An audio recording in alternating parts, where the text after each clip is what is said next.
الحمد لله رب العالمين الذي خلق العباد وحرم الظلم على الأولين والآخرين، والصلاة والسلام على نبينا الكريم. أما بعد، فأعوذ بالله من الشيطان الرجيم. بسم الله الرحمن الرحيم. يا أيها الذين آمنوا لا تأكلوا أموالكم بينكم بالباطل إلا أن تكون تجارة عن تراض منكم، ولا تقتلوا أنفسكم إن الله كان بكم رحيما، ومن يفعل ذلك عدوانا وظلما فسوف نصليه نارا وكان ذلك على الله يسيرا.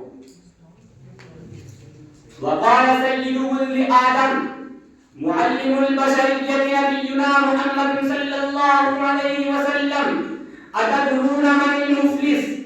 قالوا: المفلس فينا من لا درهم له ولا متاع.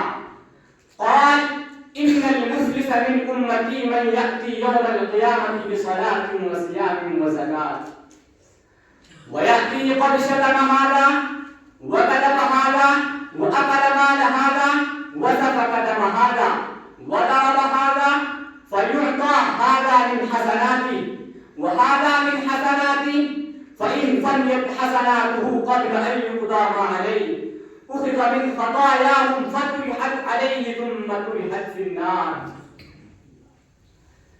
إخواني في التوحيد، إن الله تعالى حرم الظلم على عباده، لأن الظلم ظلمات يوم القيامة، ونهى عن أكل أموال الغير بدون أمر مشروع، كما قال الله تعالى في كتابه الحكيم: يا أيها الذين آمنوا لا تأكلوا أموالكم بينكم بالباطل إلا أن تكون تجارة عن تراض منكم.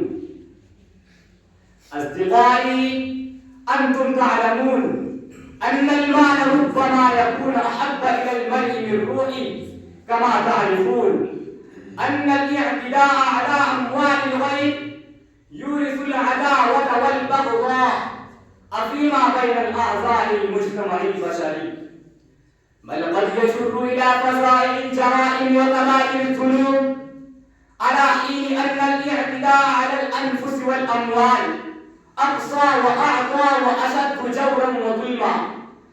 قد تتنفذ عنه قلوب دامية ومعارك طاحنة، وتارة تهلك الحرث والنسل وتترك النساء عوامل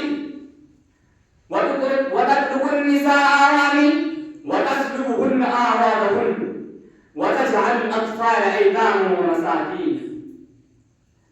إخواني في العقيدة السليمة، لا يحسبن عن المال أنه قد حرم الله على لسان نبينا المصطفى محمد صلى الله عليه وسلم الاعتداء على عرض إنسان مسلما كان أو غير مسلم، وامتلاكا من ذلك نطق لسان النبوة عليه الصلاة والسلام: إن دماءكم وأموالكم وأعراضكم عليكم حرام كحرمة يومكم هذا في بلدكم هذا وفي شهركم هذا، وستلقون ربكم فيسألكم عن أعمالكم، ألا فلا ترجعون بعدي كفارا يضرب بعضكم ركاب بعض.